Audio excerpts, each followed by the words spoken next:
Hold the line.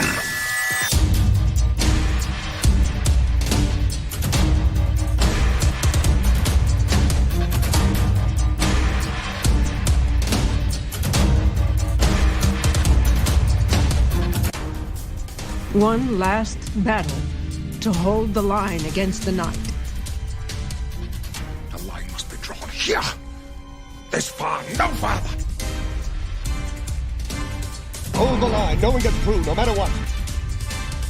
Sir, what are your orders? There's only one order, Lieutenant. We hold. You just hold the line, my fine young soldiers, sailors, airmen, Marines. You just hold the line until our country gets back to understanding and respecting each other. Incoming transmission. Allied reinforcements have arrived from the west.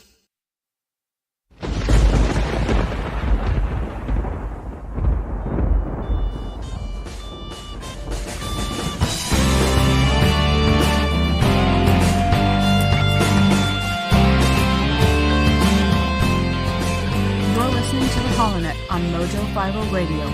The millennial conservative resistance begins right here, right now.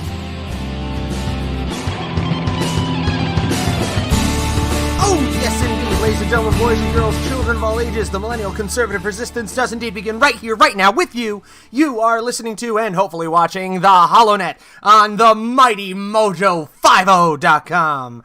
Yes, ladies and gentlemen, it is time to hold the line against the night. And welcome to the inaugural broadcast of the HoloNet on MoJo5. Today is Saturday, the 23rd of March in the year of our Lord 2019. And today we're going to have two very important segments. The first and foremost is going to delve into a little bit of history. It's going to delve into a little bit of what the mainstream media has seemingly forgotten to tell us about. Remember the Ukraine? Small Eastern European country located south of Russia, north of Greece, Crimean Peninsula, north of Turkey, all that. You remember them? Good. You remember how Russia kind of walked in and took a chunk of their country and nobody lifted a finger under the Obama administration? And then you remember how a civil war erupted in this country, just coinciding with the Trump presidency and the election of President Donald Trump. And ever since, it has fallen completely off the media's radar.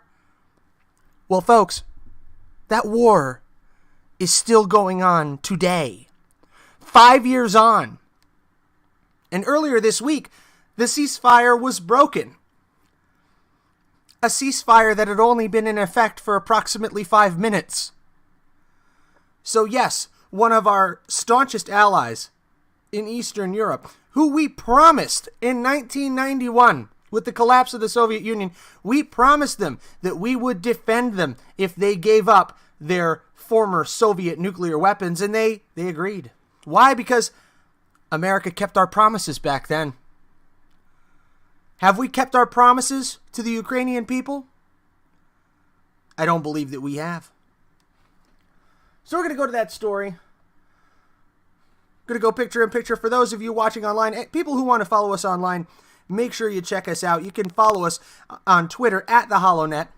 We are on the MeWe's. We are on the Facebooks, facebook.com/theholonet. MeWe in the MoJo50 group.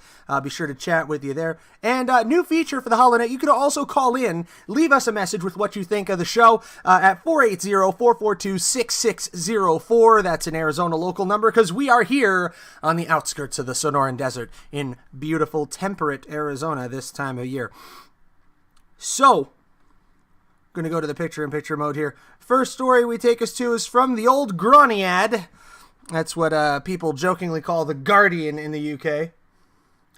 And this is a story by Natalia Antonova, who is admittedly very, very anti-Trump, but she calls out, Ukraine is the first casualty of Trump's carelessness. It won't be the last. Link will be in the description. I don't agree with everything that Natalia has to say here. That the failure of the president to tackle Vladimir Putin over the conflict reflects his chaotic and damaging presidency. This is another example of really the UK media being dead set against President Trump and against conservatism in the United States in general. But she does hit on a couple of interesting points with regard to Putin. Old Pooty Poot.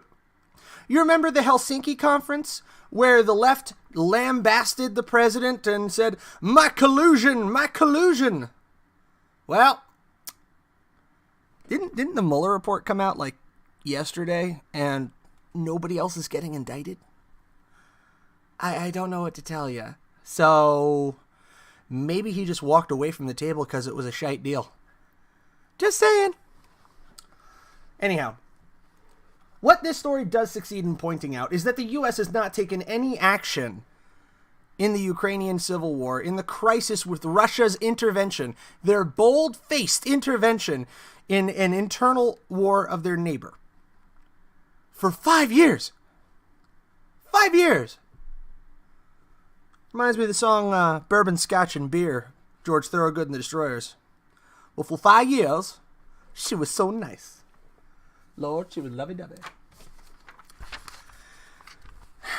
The Ukrainian people deserve better from us. And we're going to explore that a little bit more here. But first and foremost,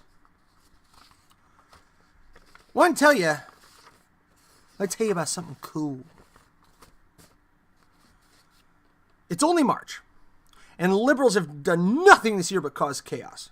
Cuomo, Ocasio-Cortez, Kamala Harris, they're all promoting infanticide, running businesses out of New York, confiscating guns, and I have a question for you. I have a question for myself, too. I got to ask myself this one. Are you funding their liberal agenda? Major corporations where you shop every day are using their buying power to steer America towards a socialist economy. If your cell is with AT&T or Verizon, your money is supporting liberal candidates. The ACLU, Unidos US, and Planned Parenthood. You can support your values by switching to Patriot Mobile. Patriot Mobile offers the same reliable nationwide coverage you already have, plus they take a portion of their proceeds and support conservative organizations like the Heritage Foundation, I love reposting them, the Susan B. Anthony List, and PragerU. PragerU is awesome. Patriot Mobile has unlimited talk and text plans starting as low as $20 a month. It's easy to switch. Call 1-800-A-PATRIOT and mention DOC, or visit patriotmobile.com/DOC, and they'll waive up to 2 activation fees to port those phone numbers over. Join people here at MoJo5 and thousands of Americans and switch to Patriot Mobile today. There we have that. Patriot Mobile. It's a good idea. I like it. So back to the story at hand. Go to the Clinton News Network, CNN. U.S. Air Force has deployed B-52 bombers to Europe in a message to Russia. This dated just on the 21st. So it seems that Washington may be stirring to the question of what are we going to do about Russia. By Zachary Cohen and Barbara Starr.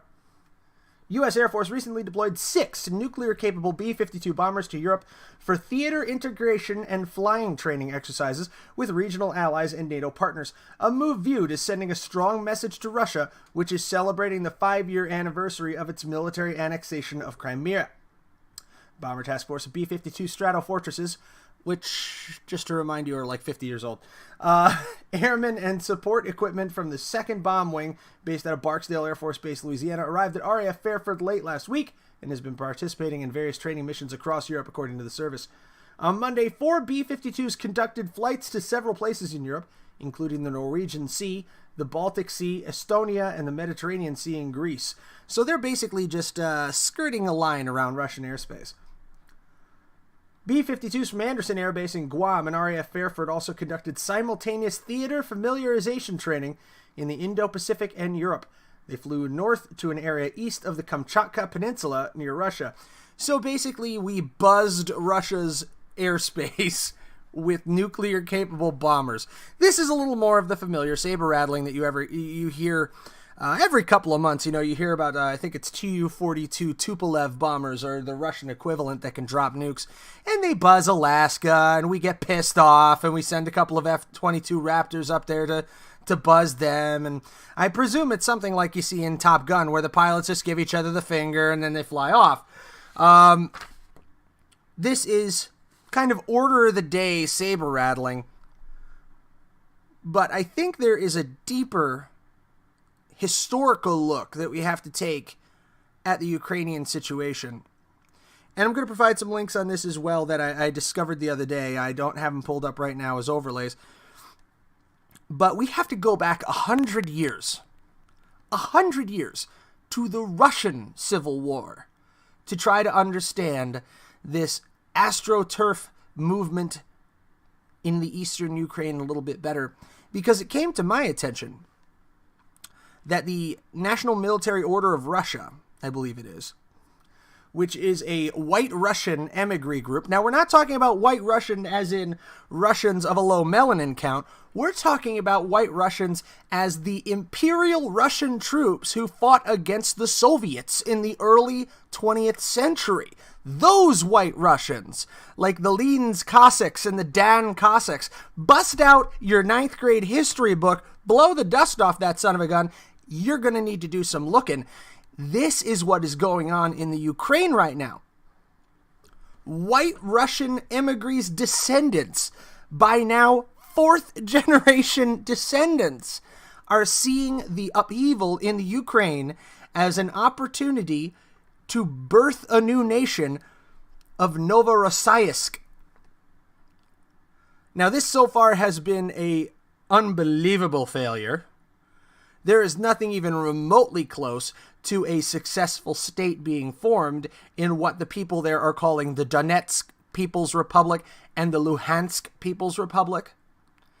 The two sections of the Ukraine which are currently in a state of civil war and upheaval. These terrorist groups, according to the Ukrainian president.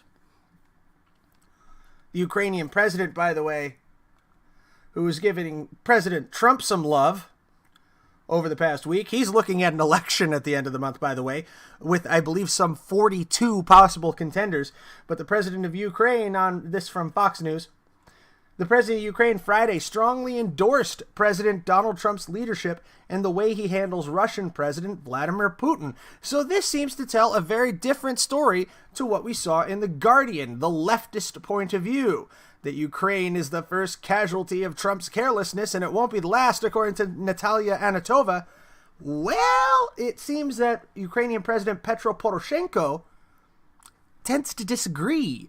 So, the question is, who do we want to believe here? The leftist columnist from The Guardian, or as I stated before, they call it the Groniad there.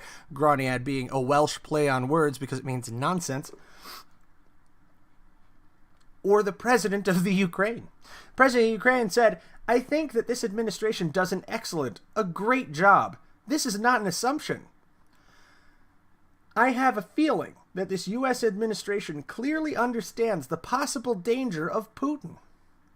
Poroshenko spoke out against Putin's hostilities towards his country and said Putin's only goal was to reestablish the glory of the, quote, Russian Empire. You remember what I was saying about the descendants of the White Russians, the former imperial soldiers of the Tsar? That's going to be important in a second. Quote, "He wants to restore the Russian Empire, the Soviet Union, and he does not have any red line anymore for reaching those results."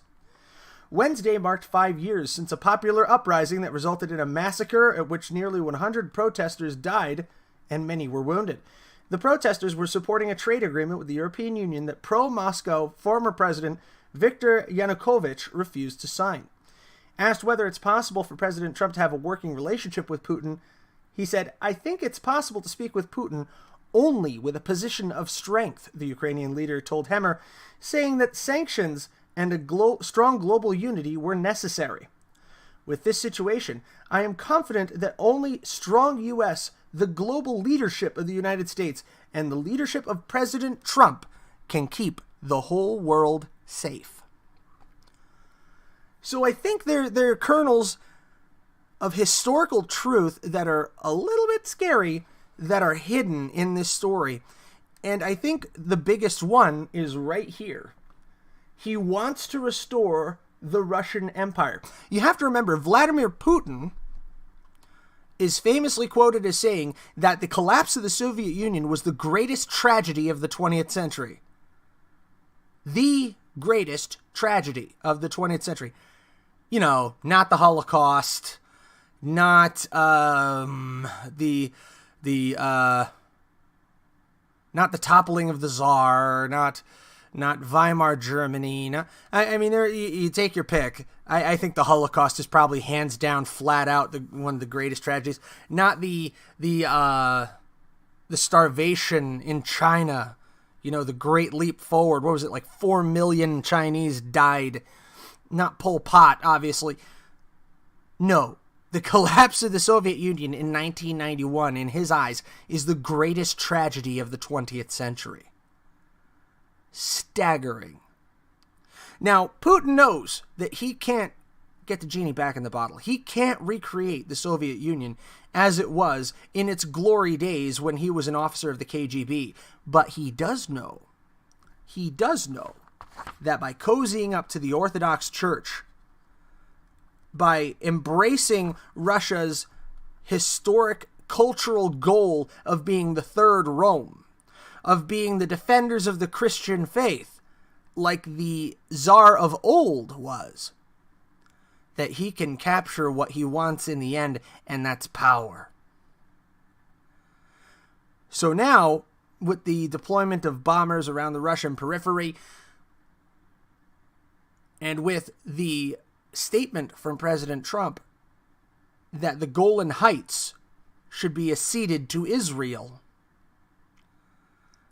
it seems that talk of Ukraine is back in play. Furthermore, with the conclusion of the Mueller report, now investigative resources are being turned toward what people are now calling the Ukrainian collusion, or the Ukrainian investigation into the links between the Obama presidency, the Clinton campaign, and the Yanukovych administration in Ukraine. There's some things to consider there. This is also where people like Paul Manafort got into big trouble. But again, nothing indicative of collusion to the president because, as we know, Robert Mueller is not handing out any more indictments. So I think the biggest buzzword in the next couple of months is going to be Ukraine, for a lot of reasons. Number one, I think that 5 years on now, the Crimean Peninsula, Russia's going to consider that a done deal, especially in light of the United States urging Israel to take full possession of the Golan Heights from Syria. Russia is going to see that as a kind of tit for tat. Oh, okay, you want the Golan Heights for Israel? We want the Crimea, just said and done. I do believe this is what we're going to see.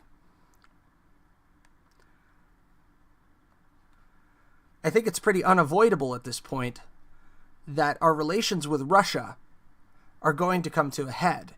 And the linchpin to this is going to be Ukraine, which we as a nation are ignoring even today, and which we have ignored for the past 5 years. We just let it pass under the radar. We didn't want to look at it. We had other things to be concerned about. We have the burgeoning cultural war here in the United States.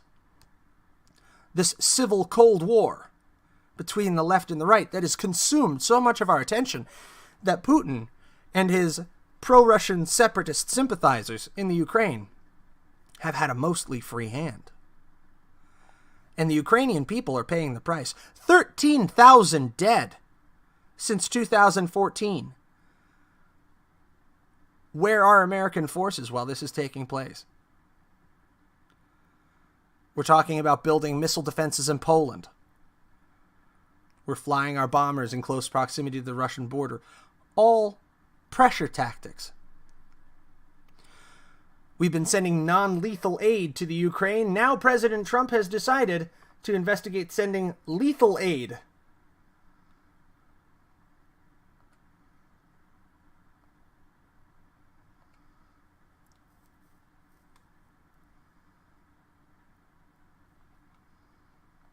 Let me go ahead and pull that up real quick.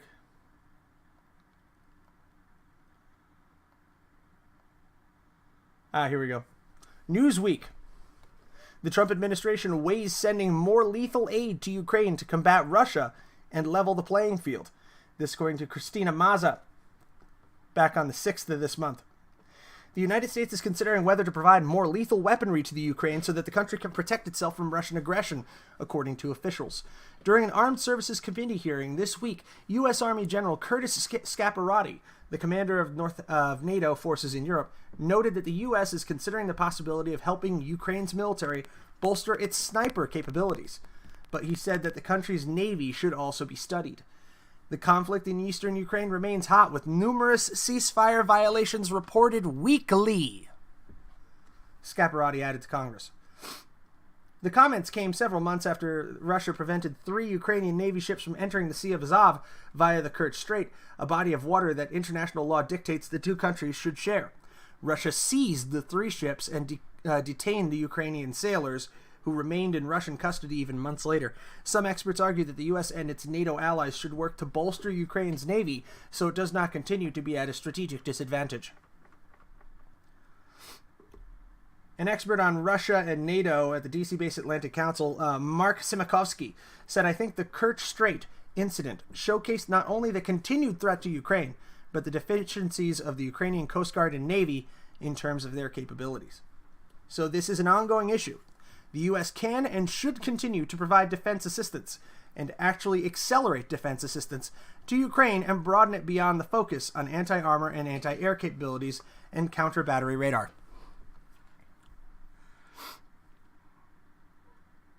Ukraine is the next Shatterpoint.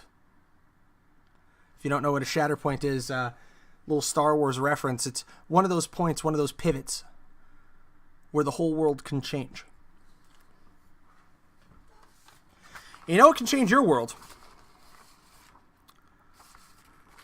Atrantil. Atrantil is the world's first ever over-the-counter proven solution for bloating. There are 2 published clinical trials, and was developed by board-certified gastroenterologist Ken Brown. It's safe for daily use and has 100% natural polyphenols designed to address bloating problems where they begin and not just treat the symptoms. It's not a probiotic, it's not an antibiotic, it's a blend of polyphenols desired by your body to work as a gut regulator to end methane and then function as a postbiotic to benefit your overall health. So check that out. That's Atrantil. Atrantil. And you can find it online at lovemytummy.com/mojo. That's lovemytummy.com/mojo for Atrantil. And believe me, having your gut messed up, man, it does change your whole world. That's my Shatterpoint. I think last night I was jet propelled through the house. It was pretty scary. So buttons on balloons. This is the HoloNet on the MoJo5 radio. I think we're doing pretty good so far. This Ukraine situation is going to continue developing. It's going to be something that I'm going to be paying attention to a great deal more, so you're going to hear about it more. The HoloNet podcast, just to give you an idea of what we have been and what we are seeking to be here in the MoJo5 family. We're a very distracted lot, the American people. Always have been, always will be. We have the stories that the media has beaten into our heads that we need to be constantly obsessed with. We need to be worried about the border, yes, but there are other things that are moving. We need to be worried about the left and Alexandria Ocasio-Cortez and the Bernie Sanderses of the world who are going to seek to turn us into a socialist utopia over the course of the next 10 years. We need to be eyes open to that. We also need to keep our eyes open to the society of death, of infanticide that is breaking out across our country in different states through these various pro-abortion measures. But we must not become blind to everything else that moves in the world. Not everything is about Israel, but some things are. Not everything is about Britain and Brexit, but they're about to slam into a brick wall and drive off a cliff at the same time when it comes to Brexit, with the crash out option or the no deal Brexit coming quickly. So that's what I take on as my job, my responsibility to the MoJo5 jackholes, is to keep your eyes open to everything else that is moving. All of the other stories that they're not likely to talk about, like the constant push of China into the South China Sea, trying to muscle Taiwan and the Philippines and the United States and everybody else out of the way because they look at the South China Sea as basically one big Chinese harbor.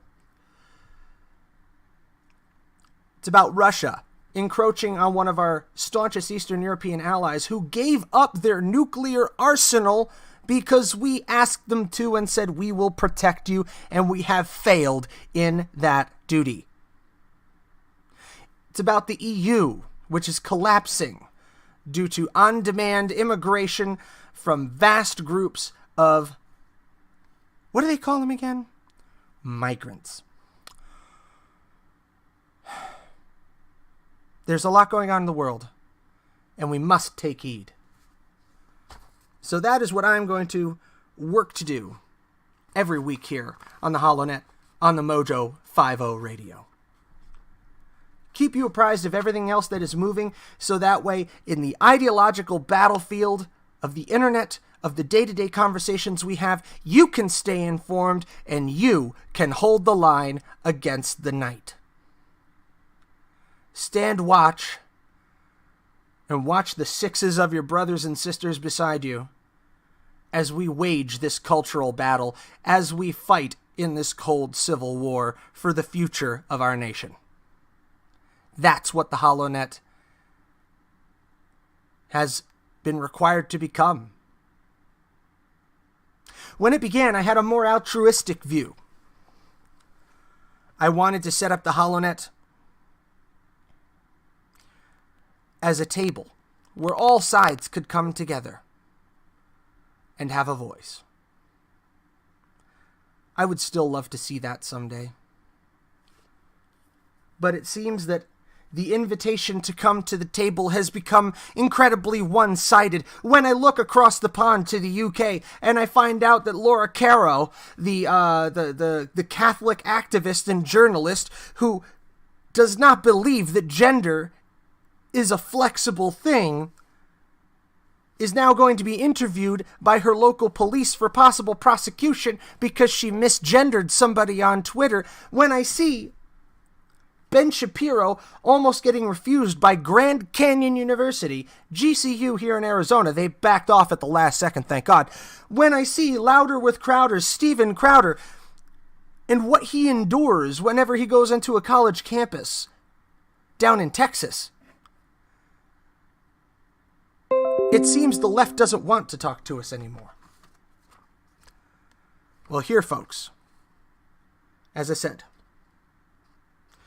we hold the line against the night. That's what it's become. And I hope you'll join us.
on MoJo5 Radio.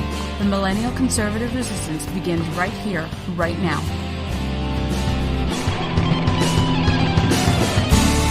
Oh, yes, ladies and gentlemen, boys and girls, children of all ages, the new Millennial Conservative Resistance does indeed begin right here, right now with you. You are listening to the HoloNet on the mighty MoJo5. Thanks for joining us.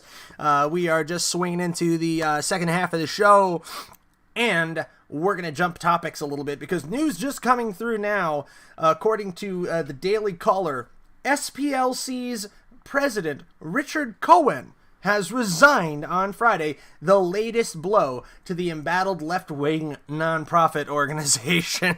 Sorry, couldn't keep a straight face. I can't think of a more profitable organization than them. Cohen's resignation came 9 days after the SPLC fired co-founder Morris Dees on March 13, citing unspecified conduct issues. Cohen announced his resignation in a staff-wide email Friday evening, the Los Angeles Times reported. Whatever problems exist at the SPLC happened on my watch, so I take responsibility for them, his email read, according to the Times. Current and former SPLC employees have accused the organization of turning a blind eye to sexual harassment and racial discrimination within its own ranks. Never mind, putting organizations like I believe it's the American Families Council, on your list as hate groups. Pull it up sometime if you really want to have your mind blown. The SPLC hate map lists so many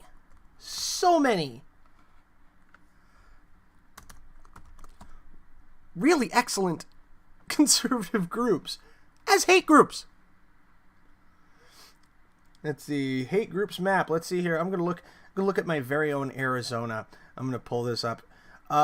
Groups that I have been to events with are listed on here that are assuredly not hate groups. And when your group is branded as a hate group by the SPLC, it is devastating to your life. So let's see here. Arizona, according to them, they tracked 20 different hate groups in Arizona. And of course the website's spazzing out on me. Here we go. See hate in your state. So the Alliance Defending Freedom, remember them? I'm sure you've seen their stuff out there. They are listed as anti-LGBT. Family Watch International, again listed as anti-LGBT. You see the Patriot Movement AZ in my own backyard, listed as a general hate group. You see, these are insidious at the SPLC because they list groups that are absolutely not hate groups, like the Alliance Defending Freedom, right alongside like the Atomwaffen, who are like legitimate neo-Nazis. I mean, they are actual Nazis. And they're listed beside the Alliance Defending Freedom, giving some type of moral equivalency to the two. It's insanity.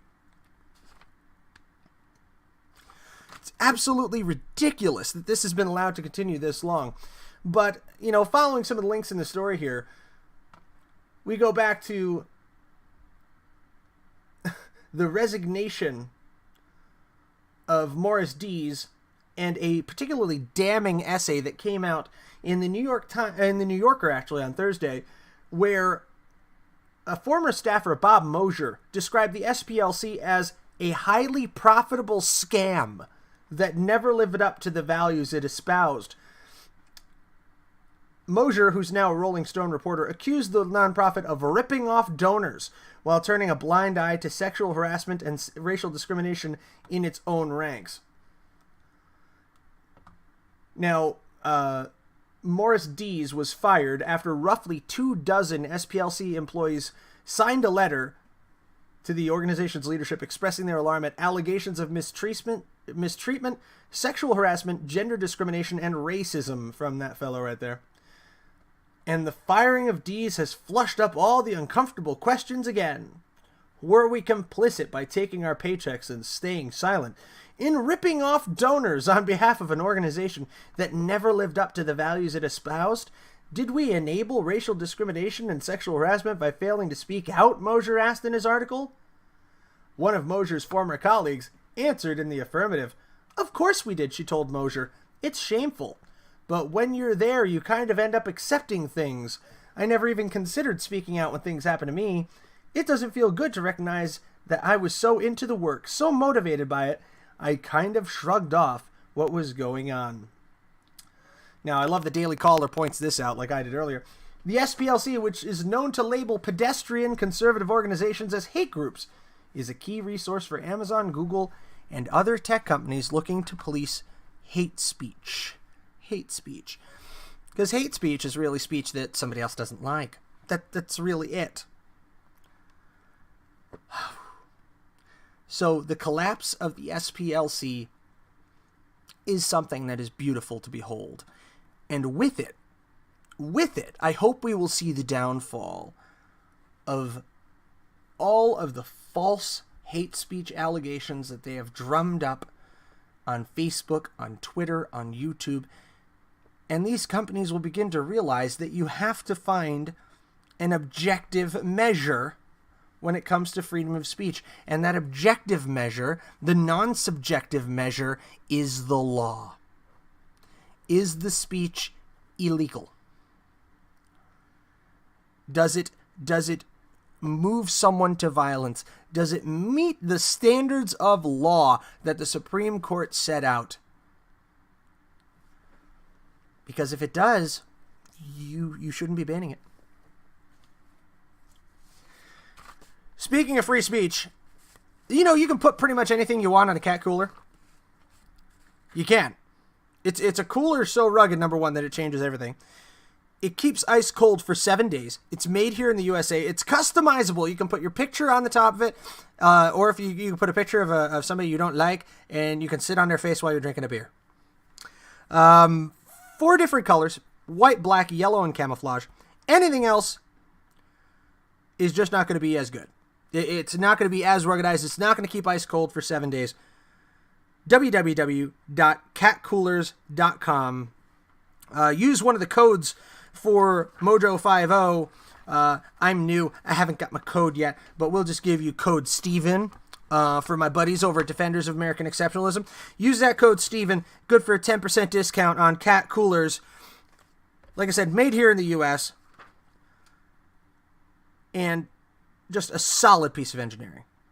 So again, that's www.catcoolers.com. Catcoolers.com. Don't know who I ripped that off from, but it's funny.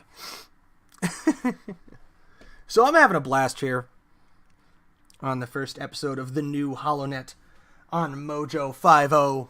And I hope you are too. And I'm going to keep my eyes on this SPLC story because this is just too good.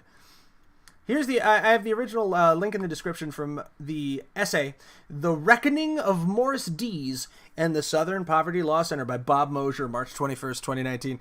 Link will be in the description if you watch on Facebook. That's facebook.com/HoloNet. We're also on the YouTubes, the BitChutes, the MeWees, and also on the Spreaker, SoundCloud, iTunes, iHeartRadio, all places where great podcasts and radio content are found. MoJo5 is on iHeart Live, and we are airing weekly 7 p.m. EST, 4 p.m. Pacific. And just could not possibly be more excited and more honored to be here among such amazing new hosts. I believe that Blake Johnson has come on over as well. A lot of us from previous affiliation. I had the good fortune to be introduced to a lot of you, the MoJo5 Jackholes, by guest co-hosting with Stephen Airy of the Defenders of American Exceptionalism a couple of times. Stephen and I go way back. And also worked together with Watson Prunier of the Battle for Freedom. And it is such a privilege to be here before you. So I want to thank the brass at MoJo5 for the opportunity here to bring on the kid from Arizona. I say kid, I'm like 32. I mean, I got a full beard. Speaking of which, if you want to give a call into the show, leave us a message. Tell us how you're liking it so far. Give suggestions. Say something funny. If I like it, I may play it during the show. That number again is 480-442-6604 for the HoloNet on MoJo5. You can tweet at the HoloNet, Facebook.com/HoloNet, or on the MeWes in the MoJo5. You can also find us located there. Whew. So an interesting story. I know we kind of drifted over to the SPLC. That's because that was like a new and upcoming story that I wanted to jump to immediately. Going back to what we were talking about before, the Ukraine, interesting story that was out there is the state of the Donbass. This is in the Moscow Times, which is ostensibly independent news from Russia, by Nikolaus von Tweakel from March 11th. And this gives a really great rundown of the status of the situation in Ukraine. You can see some of these images coming straight from the Donbass region, where that civil war continues to rage. And make no doubt, hold no disillusions, this is a war, a proxy war with Russia, between forces supported by the EU, NATO, and the United States, and Russia. And it just got kicked to the back burner for a little while. It's about to come to the fore. Undoubtedly. And today, on Saturday, just like everybody else, I'm going to throw the Drudge up onto the big screen here so that you can see it. Although, my computer is really slowing down. I think I have too many tabs open. Top of the Drudge Report, finding still secret, DC on edge, as we all anxiously await the revelations of the Mueller report. I haven't touched on this very much on today's show because we really don't know anything. All we know at this point is that, according to sources within the Justice Department, there will be no further indictments. Does this mean that it's going to be handed over to Congress and Congress has to decide what to do? Does it mean that there is no smoke and therefore no fire and no links can be found to President Trump? We don't know any of that yet.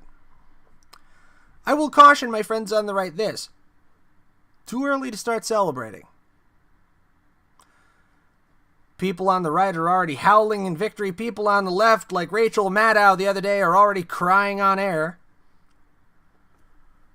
It's too soon. Wait until we know. This is one of those times when I'm going to counsel restraint on both sides. You don't know until you know. So we have to stay tuned and see what the Mueller report has to say. I maintain, I honestly don't believe it's going to uncover any collusion between President Trump and Russia. I do believe it's going to lead to a deeper investigation of what has gone on in the Ukraine between the outgoing government of Yanukovych, the outgoing government of President Obama, and what was thought to be, at the time, the natural succession to Hillary Rodham Clinton. I suspect something rotten is going to be found in the Clinton camp with regard to Ukraine. And I think that is going to be a crusher for DC. we think DC is weeping into their beer as we speak. Wait till that comes out.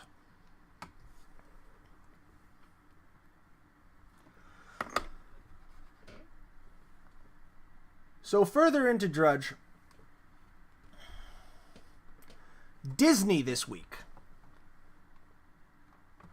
finally announced the successful acquisition of Fox. This according to The Hollywood Reporter. And this is something that the HoloNet we covered, I want to say about a year back. We called it the Disneyfication of the world. And now it appears that many Fox staff are being what the audience came to call foxed. If you remember 10 years back or so, when a number of popular shows like Firefly, Joss Whedon's Firefly, were canceled midstream with little to no reasoning why, given the fact these were fan favorites and very popular shows at the time, the phrase started getting thrown around that you get foxed. So according to The Hollywood Reporter, as layoffs arrive, Disney and Fox staff voice their frustrations. Multiple employees say that Disney has been less than forthcoming about who will be let go and when. At Walt Disney's shareholder meeting 2 weeks ago, Bob Iger spoke of long-term value inherent to the company's pending acquisition of most of 21st Century Fox. We will hit the ground running as soon as the deal closes, he told attendees. Now, think about it, and this is something that I pointed out in the last show, and if you want to check out the old show, it's on YouTube. It's also on BitChute, called The Disneyfication of the World.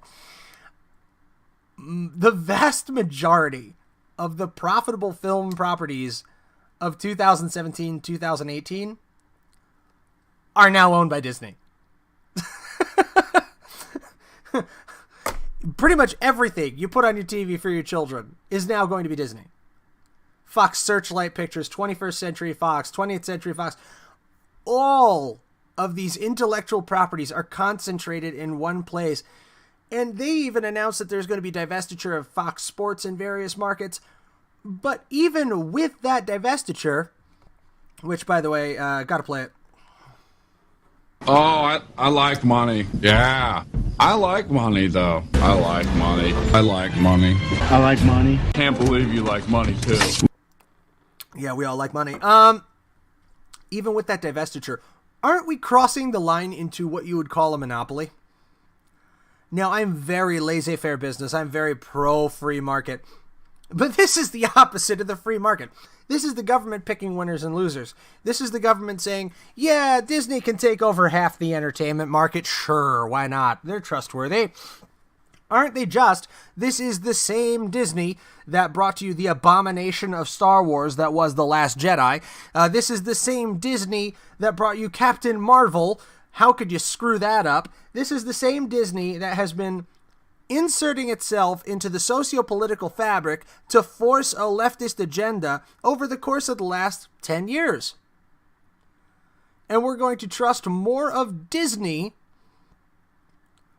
in the entertainment world. Folks, this is where it is becoming more and more crucial for outfits like MoJo5 to rise. For conservative outlets, for libertarian outlets, for constitutionalist outlets to rise and stand in the gap. And I can't wait to see more conservative movie houses popping up, more conservative production companies popping up, and we're starting to see that. We're starting to see that. Prominent host here on MoJo5 is Sam Sorbo. And Sam Sorbo, her husband Kevin Sorbo of Hercules fame. Side note, God, I hope I get to meet him. I'm a little starstruck by the fact that I'm on the same network as Sam Sorbo in her own right. But Kevin Sorbo is a force to be reckoned with such recent smash Christian films as God's Not Dead. But I hope that we're going to continue to see more films like this stand in the gap and take prominence and take a dominating position in the theater space, in the entertainment space, and challenge the Disneyfication of the world, because it is getting out of hand. Let's not get it twisted. I like Disney. I like old Disney. You know, I love the old stuff. I let my kids watch it, and I don't really mind. And my wife is a huge Disney fan. You're going to find out about that. By the way, a little bit about me. just so you know. Born and raised in Jersey. Moved out to Arizona in 2006 for a much friendlier political climate because I was a Republican living in New Jersey, which is a tough room. And I figured out that all the best, the reason there's not a lot of great conservatives, libertarians, and Republicans in New Jersey is because as soon as they realize that they're good Republicans, conservatives, and libertarians, they move out. I moved to Arizona. Met my wife out here back in 2008. Got together, dated for years, got married, and have since had 4 beautiful little kids. I have 3 little boys and a little girl. My oldest is 5. The twins are 2. Yeah, twins. No history of twins in the family, by the way. And our daughter is just 4 months, I think. So very full house. Funny side note. I don't know if he talks about his family much to his audience, but I have the inversion of Steven's kids. I'm pretty sure Stephen Aries got 3 daughters and a son. I've got 3 sons and a daughter. But he doesn't have a set of twins, I don't think. But that's what drives me.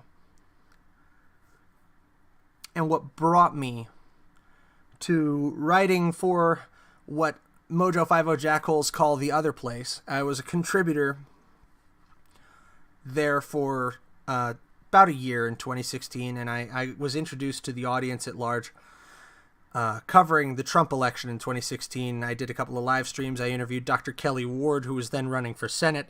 I covered the Hillary indictment protests out in front of the FBI. And it brought me here. And you know what my next step is? Now that I'm on MoJo, now that I'm on MoJo5, I need to get involved with the Doc Thompson Health Challenge. Because apparently this was created at first to help Brad Staggs get healthier and improve his health. So a challenge was created that Doc Thompson would be proud of and support. And the challenge brings the MoJo5 community together for a common cause to heal, survive, and thrive. It's a 90-day challenge to make healthier lifestyle choices. And it started on March 4th, so I'm a little late to the party.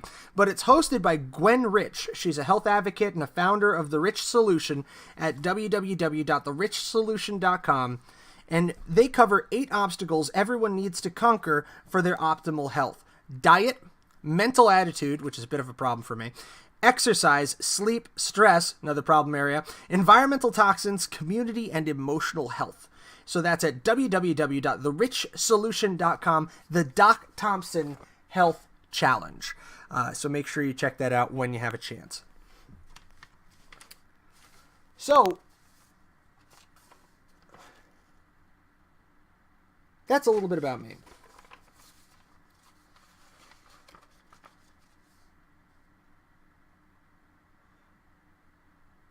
On that note,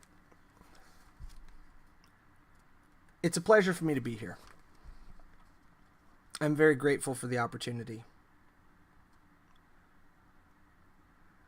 And I can't wait to see what we can build together here at MoJo5.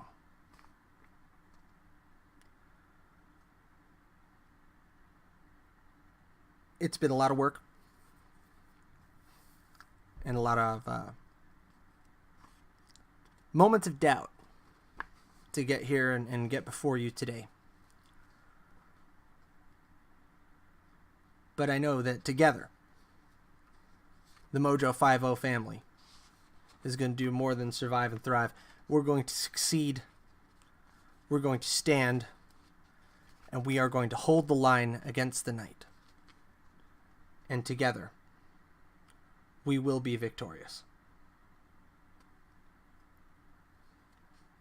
So on that note, from Phoenix, Arizona, I'm Matt Holloway for MoJo5 Radio. Good night. God bless you. And God bless the United States of America. End transmission.